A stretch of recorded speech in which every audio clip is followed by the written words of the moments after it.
Hello everyone, welcome to our channel Shiksha Computer Academy. If you are new, please do like, share and subscribe the channel and please press the bell icon to never miss a video from the Shiksha Computer Academy.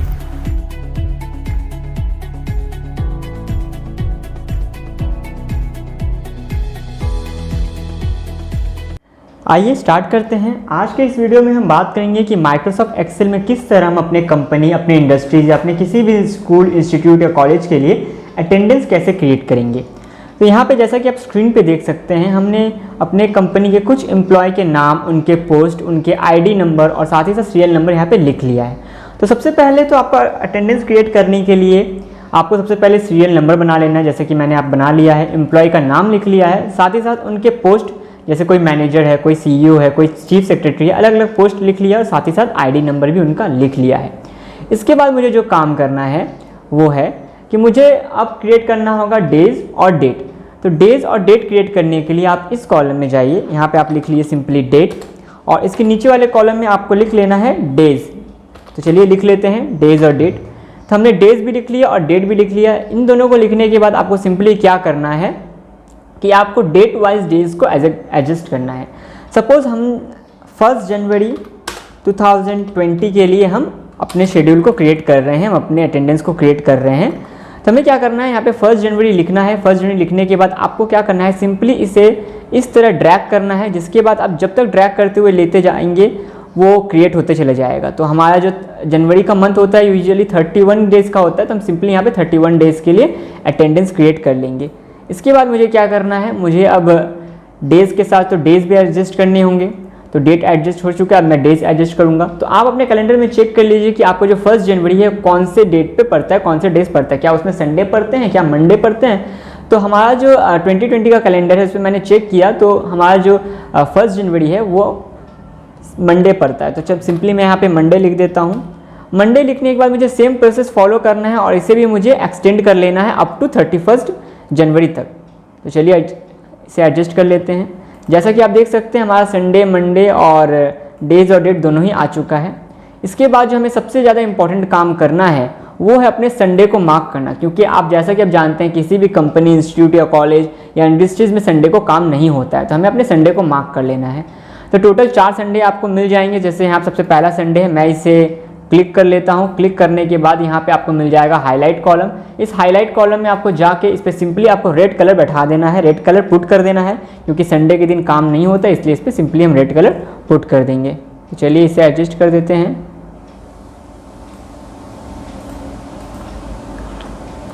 इसके बाद मैं इसी तरह चारों को चारे जितने भी संडे हमारे मंथ में हम उन सबको रेड कलर में कन्वर्ट कर देंगे। चलिए मैं इसे भी रेड कलर में कन्वर्ट कर देता हूँ और जैसा कि आप देख सकते हैं ये चारों रेड कलर के कन्वर्ट हो चुके हैं। मैं इसे रेड कर दिया और इसके बाद 2 और संडे मिलेंगे आपको। तो टोटल 4 संडे मिल जाएंगे जिन्हें आपको कलर में कन्वर्ट कर देना है, रेड कलर में हाईलाइट कर देना है। तो ये देखिए ये भी हाईलाइट हो चुके हैं। अब जाते हैं अपने लास्ट संडे की तरफ।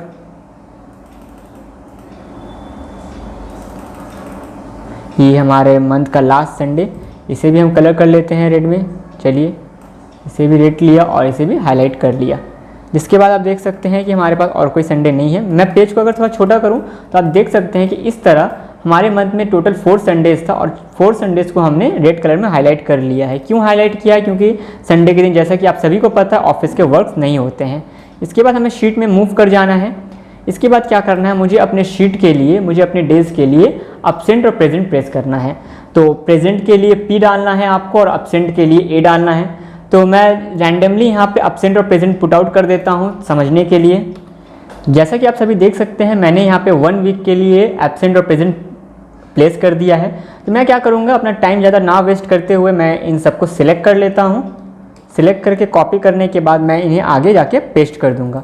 तो इस तरह क्या होगा, हम अपने टाइम को बचा सकते हैं। समझाने के लिए मैं आपको यहाँ पहले ही पेस्ट कर देता हूँ और इस तरह चारों वीक में मैं इन सबको पेस्ट कर देता हूँ। चलिए मैं यहाँ भी पेस्ट कर दिया और हम अब बात करते हैं अपने लास्ट वीक के बारे में। लास्ट वीक पे चलते हैं और इसे भी यहाँ प्रेस कर देते हैं। चलिए ये पेस्ट हो चुका है और यहाँ पे 3 डेज़ बचे हैं, हम इन्हें भी पेस्ट कर देते हैं। चलिए यहाँ पे क्लिक किया, पेस्ट किया। ये जो एक्स्ट्रा है जिसे हमें नहीं चाहिए, हमें सिलेक्ट करके इन्हें डिलीट कर लेना है। चलिए हम डिलीट कर चुके हैं। तो हमने अपने एम्प्लॉय के लिए अटेंडेंस क्रिएट कर दिया है। अब हमें बात करना है कि वो नंबर ऑफ डेज प्रेजेंट रहे और कितने नंबर ऑफ डेज वो एब्सेंट रहे। तो नंबर ऑफ डेज प्रेजेंट और एब्सेंट बनाने के लिए आपको क्या करना होगा, आपको यहाँ पे एक लाइन छोड़ दीजिए, छोड़ने के बाद आप यहाँ दोनों सेल को मर्ज कर लीजिए। आपको क्या करना है, मर्ज करने के लिए दोनों सेल सिलेक्ट करना है। सिलेक्ट करने के बाद आपको होम टैब में यहाँ पे ये मर्ज ऑप्शन मिल जाएगा, आपको सिंपली इसे मर्ज कर लेना है। मर्ज करने के बाद मैं लिख देता हूँ नंबर ऑफ डेज, उसके बाद मैं ऑल्ट पकड़ के इंटर दबाऊंगा, जिसके बाद मुझे नेक्स्ट लाइन में लिखने का ऑप्शन मिल जाएगा। मैं इसे ऑफ कर लेता हूँ। Present, PRESENT, present, perfect. इसके बाद मुझे क्या करना है, मुझे नंबर ऑफ डेज एब्सेंट भी निकालना है, तो चलिए मैं उसे भी निकाल लेता हूँ।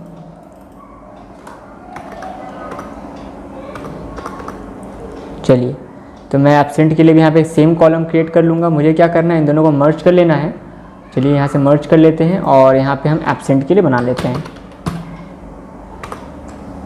चलिए, परफेक्ट। तो इस तरह हमने एक प्रेजेंट और एक एब्सेंट के लिए क्रिएट कर लिया है। अब हमें पता लगाना है कि हमारे जो एम्प्लॉयज़ हैं वो कितने दिन एब्सेंट रहे और कितने दिन प्रेजेंट रहे। तो इसे काउंट करने के लिए हमारे पास एक फॉर्मूला है, मैं आपको फॉर्मूला बता देता हूँ। मैं सिंपली आपके स्क्रीन के नीचे मैं इस फॉर्मूला को टाइप कर दूंगा ताकि आपके लिए समझने में आसानी रहे। तो चलिए लिख लेते हैं यहाँ पे। तो प्रेजेंट का फॉर्मूला होता है, आपको इक्वल टू देना है सिंपली, उसके बाद आपको काउंट इफ लिखना है, फिर आपको ब्रैकेट क्रिएट करना है। इसके बाद आपको अपने रेंज को सिलेक्ट कर लेना है।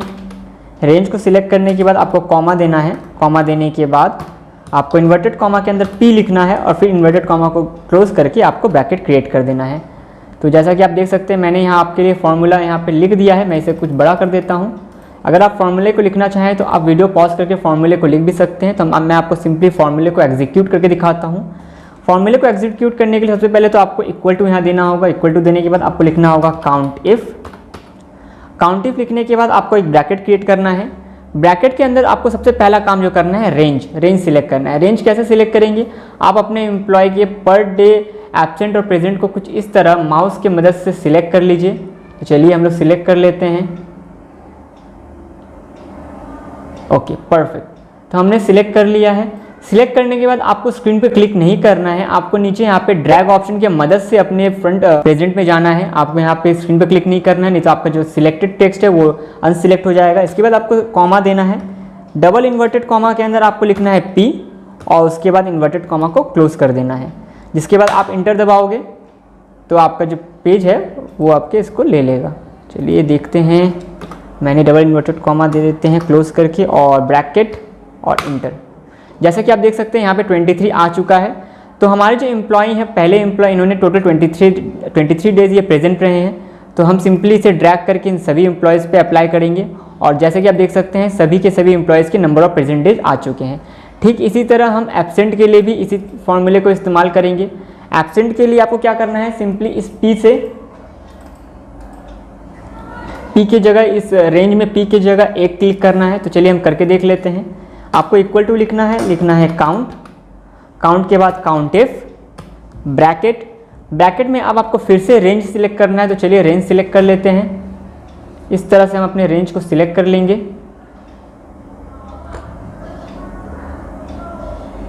जैसा कि आपने देखा हमने अपने रेंज को सिलेक्ट कर लिया। नीचे से ड्रैग करके वापस हम अपने फॉर्मूला की तरफ जाएंगे। फॉर्मूला में जाने के बाद हमें कॉमा देना है। कॉमा देने के बाद हमें ब्रैकेट ओपन कर लेना है, सॉरी ब्रैकेट नहीं, इन्वर्टेड कॉमा ओपन कर लेना है। इस बार हम इसमें लिखेंगे ए लिखने के बाद आपको इन्वर्टेड कॉमा क्लोज करना है और ब्रैकेट को भी क्लोज कर लेना है। जिसके बाद आपको सिंपली इंटर प्रेस करना है। इंटर प्रेस करने के बाद तुरंत बाद आप देख सकते हैं कि कुछ इस तरह नंबर ऑफ डेज जो आपकी एम्प्लॉय एब्सेंट है वो आपको शो कर जाएगा। तो आपको सिंपली इसे ड्रैग करके बड़ा कर लेना है। जैसे कि आप देख चुके हैं ये ड्रैग होकर बड़ा हो चुका है। तो इससे हमें पता लग जाएगा कि हमारे कितने कैंडिडेट्स या कितने एम्प्लॉय हैं जो कितने नंबर ऑफ डेज एब्सेंट रहे और कितने नंबर ऑफ डेज प्रेजेंट रहे। जैसा कि आप देख सकते हैं हमने यहाँ पे अपने एम्प्लॉय के प्रेजेंट और एब्सेंट डेज को काउंट कर लिया है। तो प्रेजेंट और एब्सेंट डे को काउंट करने के बाद हमें जो सबसे पहला काम करना है उनके सैलरी को मेंटेन करना है, उनके सैलरी को काउंट करना है, कैलकुलेट करना है। तो हम अपने एम्प्लॉय के सैलरी को कैसे मेंटेन करेंगे अब हम ये देखते हैं। सबसे पहले क्या करना होगा, हमें यहाँ पे एक कॉलम बनाना होगा जो कि होगा बेसिक सैलरी का कॉलम। तो मैं सिंपली इसे मर्ज कर देता हूँ। मर्ज कर देने के बाद मैं क्या लिखूँगा, यहाँ पे मैं लिख देता हूँ बेसिक सैलरी। जैसे कि आप देख सकते हैं मैंने यहाँ पे बेसिक सैलरी लिख दिया है। तो मैं हर एम्प्लॉय के हिसाब से उनकी बेसिक सैलरी जो है वो यहाँ पे लिख देना चाहता हूँ। चलिए मैं लिख देता हूँ। मैं एक रफ अमाउंट हर किसी के लिए लिख देता हूँ। तो ये रहा सबकी बेसिक सैलरी, मैं यहाँ पे लिख देता हूँ। लिखने के बाद इसके बाद हम आगे का काम स्टार्ट करेंगे। तो चलिए हम इनका भी लिख देते हैं और लास्ट 3 जो हमारे कैंडिडेट हैं, हमारे जो एम्प्लॉई हैं, हम उनका भी लिख देते हैं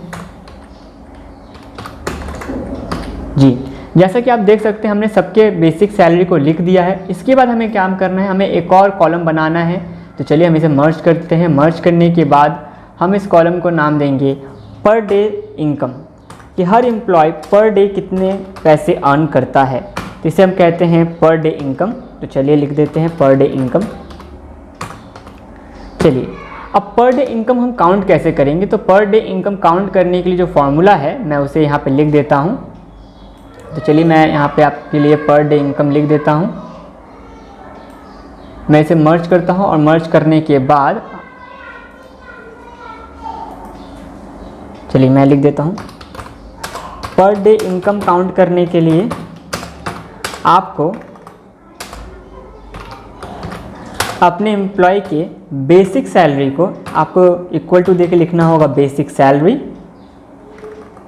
BASIC basic salary whole divided by 31, क्योंकि हमारे मंथ में टोटल 31 डेज़ है।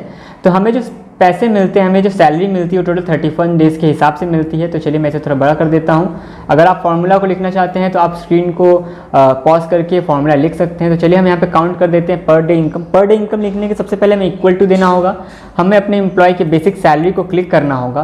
क्लिक करने के बाद हमें सिंपली अपने कीबोर्ड से डिवाइड का साइन देना है और इसके बाद हमें 31 लिख देना है और इसके बाद हमें इंटर प्रेस करना है। जिसके बाद आप देख सकते हैं हमारे एम्प्लॉय का per day salary, per day income हमें मिल गया है। ये टू राउंड डेसिमल्स तक है, मतलब 2 डिजिट तक डेसिमल्स तक है। डेसिमल कम करने के लिए, डेसिमल रिमूव करने के लिए आपको यहाँ से डिक्रीज डेसिमल पे क्लिक करना होगा। जिसके बाद ये राउंड ऑफ हो जाएगा और आपका डेसिमल डिक्रीज हो जाएगा। तो आपको सिंपली इसे ड्रैग करके अपनी सभी डेटा पे लिख लेना है। तो चलिए इसे हम हटा देते हैं। इसके बाद हमें क्या करना है, पर डे इनकम निकालने के बाद हमारा जो सबसे पहला काम रहेगा वो हमें काउंट करना होगा टोटल डेज, कि हमारे जो एम्प्लॉय हैं उन्होंने कितने डेज वर्क किया, कितने डेज उन्होंने काम किया। तो टोटल डेज काउंट करने के लिए आपको क्या करना होगा, सिंपली यहाँ पे सबसे पहले एक और कॉलम बनाना है मर्ज करके। मैं यहाँ लिख देता हूँ टोटल डेज। चलिए लिख लेते हैं, परफेक्ट।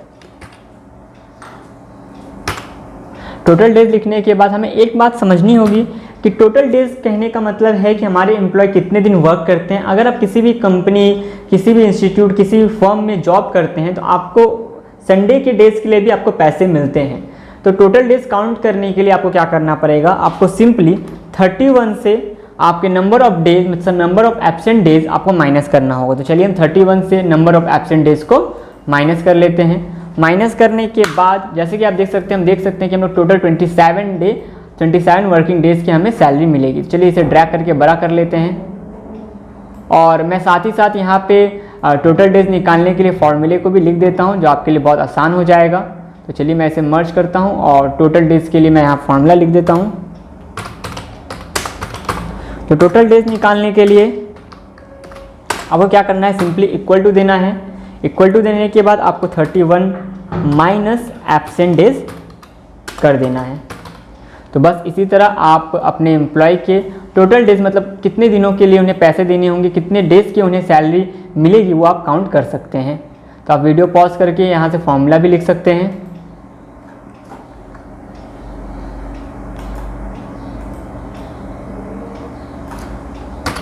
चलिए इसके बाद चलते हैं। जो सेकंड कॉलम हमें क्रिएट करना होगा वो है पीएफ का।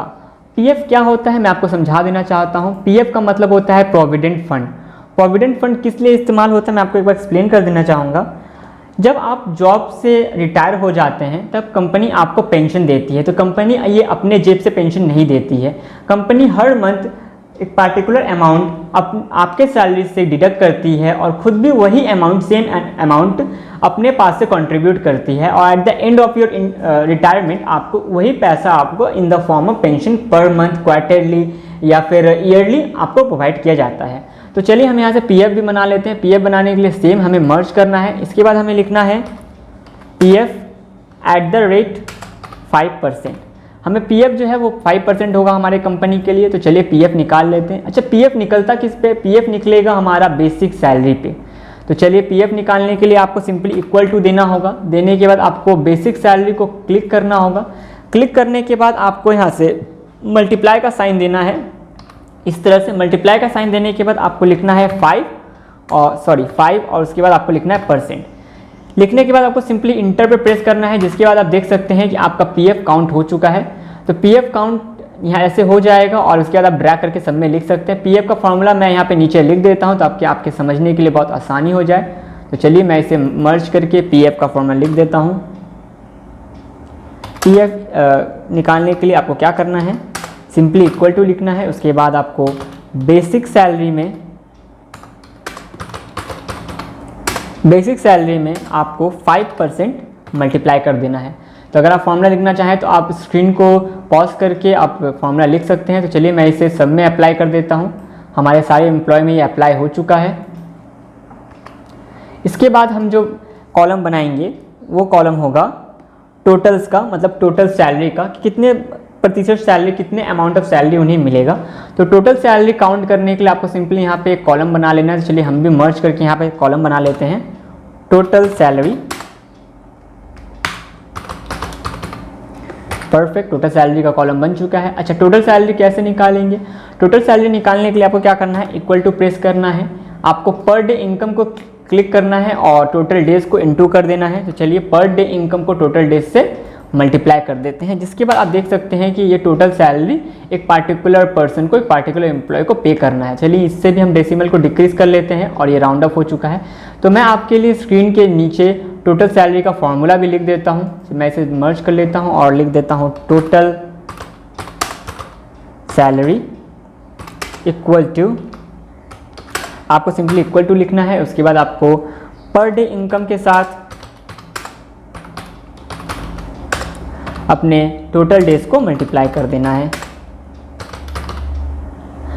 आप स्क्रीन पे दिख रहे फॉर्मूले को स्क्रीन पॉज करके देख सकते हैं। इस तरह मैं ड्रैग करके सबके लिए टोटल सैलरी क्रिएट कर देता हूं और मैं इसे भी अब यहाँ से मर्ज से हटा के डिलीट कर देता हूं। इसके बाद हमें बनाना है लास्ट कॉलम, जो कि होगा इन हैंड सैलरी। जिसे हम इन हैंड मतलब कि अब जाके कितनी सैलरी एक एम्प्लॉय के हाथ में उसे मिलेगी। तो इन हैंड सैलरी बनाने के लिए सबसे पहले हम कॉलम बना लेते हैं इन हैंड और फिर सैलरी लिख देते हैं। परफेक्ट। इन हैंड सैलरी कैसे निकलेगा? इन हैंड सैलरी में निकालने के लिए हमें टोटल सैलरी से पीएफ के अमाउंट को माइनस करना होगा। जैसा कि मैंने आपको पहले ही बताया, कंपनी जब भी आपको रिटायरमेंट के बाद आपकी पेंशन प्रोवाइड करती है तो आपके ही टोटल सैलरी में से पीएफ डिडक्टेड रहता है। तो चलिए हम यहाँ से पीएफ को डिडक्ट कर देते हैं, माइनस कर देते हैं। तो पीएफ डिडक्ट करने के लिए आपको इक्वल टू का साइन देना है, अपने टोटल सैलरी को क्लिक करना है, इसके बाद माइनस दबाना है, माइनस प्रेस करना है और अपने पीएफ को क्लिक कर देना है, जिसके बाद आपको इस तरह इन हैंड सैलरी मिल जाएगा। इन हैंड सैलरी का फॉर्मूला भी मैं आपको यहाँ नीचे लिख दूंगा ताकि आप समझने के लिए बहुत आसानी हो जाए। तो चलिए हम इसे लिख देते हैं, in hand salary. In hand salary के लिए आपको टोटल सैलरी माइनस पीएफ करना होगा और बड़े ही सिंपल तरीके से, बड़े ही सिंपल फॉर्मूला में आप इस तरह अटेंडेंस और अपने सैलरी को क्रिएट कर सकते हैं। जैसा कि आपने देखा हमने बहुत ही आसान तरीके से अपने कंपनी के सारे एम्प्लॉय के लिए अटेंडेंस, साथ ही साथ उनकी सैलरी काउंटिंग और सैलरी एडजस्टमेंट भी कर लिया है। इसके बाद हम अपने डेटा को फाइनल टच देने के लिए क्या करेंगे, हम इसमें थीम चेंज करेंगे, हम इसमें फिल्टर करेंगे, हम इसे जैसा कि आप कह सकते हैं हाईलाइट कर देंगे। तो मैं इसे दूसरे कलर से इसे ऑरेंज कलर से हाईलाइट कर देता हूँ। मैं यहाँ पे टोटल सैलरी को फिर दूसरे कलर से हाईलाइट कर देता हूँ। मैं इसे बेसिकली लाइट ब्लू कलर से हाईलाइट कर देता हूँ। मुझे पीएफ को भी हाईलाइट करना है तो मैं पीएफ को भी अलग कलर से हाईलाइट कर देता हूँ, जिसके बाद आपके पास ये डेटा को समझना बहुत ही ज़्यादा आसान हो जाएगा। टोटल डेज को भी मैं यहाँ हाईलाइट कर देता हूँ। अच्छा, मैं पर डे सैलरी को हाईलाइट कर देता हूँ और पर डे इनकम और पर डे सैलरी को साथ में हाईलाइट कर दूँगा ताकि समझने में आसानी रहे। चलिए मैं इसे इस ब्लू कलर में हाईलाइट कर देता हूँ। इसके बाद हमें प्रेजेंट और एब्सेंट डे को हाईलाइट करना है। चलिए हम इसे भी हाईलाइट कर लेते हैं। जैसे कि आप देख सकते हैं बड़ी आसानी से बड़ी कम समय में हमने अपने डेटा को बहुत अच्छे तरीके से इवैल्यूएट कर लिया है और इसे एडजस्ट कर लिया है। चलिए मैं इसे भी एडजस्ट कर लेता हूँ। इसे मैं ब्लू कलर में एडजस्ट करने देना चाहूँगा। चलिए इसे येलो कर देते हैं। एक मिनट, ये येलो हो चुका है। इसी तरह अपने सारे वीक डेज़ को, नंबर ऑफ़ वर्किंग डेज़ को भी येलो कलर में हाईलाइट कर देंगे। ये हो चुका है। चलिए इसे भी हाईलाइट कर देते हैं और लास्ट वीक को, हमारा जो लास्ट वीक है, लास्ट 2 वीक्स हैं, इन्हें भी हम येलो कलर में हाईलाइट कर देते हैं। तो इस तरह फाइनल टच देने के बाद जैसा कि आप देख सकते हैं हमारा डेटा जो है वो बहुत ही आसान तरीके से, बहुत ही ज़्यादा इवेंचुअली, बहुत ही ज़्यादा प्रॉफिटेबल तरीके से इवैल्यूएट हो चुका है। इस तरह आप अपने डेटा को, अपने कंपनी के सैलरी को एडजस्ट कर सकते हैं बड़ी आसानी से, बड़ी सिंपल फॉर्म में। वीडियो अच्छी लगी हो तो लाइक, शेयर, सब्सक्राइब करना ना भूलें और वीडियो से रिलेटेड कोई भी प्रॉब्लम, कोई भी कंजप्शन हो तो आप हमें कमेंट सेक्शन में अपने रिप्लाई देके हमें अपने प्रॉब्लम्स के बारे में बता सकते हैं। हम उन टॉपिक्स को लेके वीडियो ज़रूर बनाएंगे और जितना ज़्यादा हो सके अपने फ्रेंड्स, अपने फैमिली, अपने रिलेटिव्स के भी इस वीडियो को शेयर करिए। Thank you for viewing our channel. Please do like, share, subscribe the channel and never forget to comment on our channel. Thank you.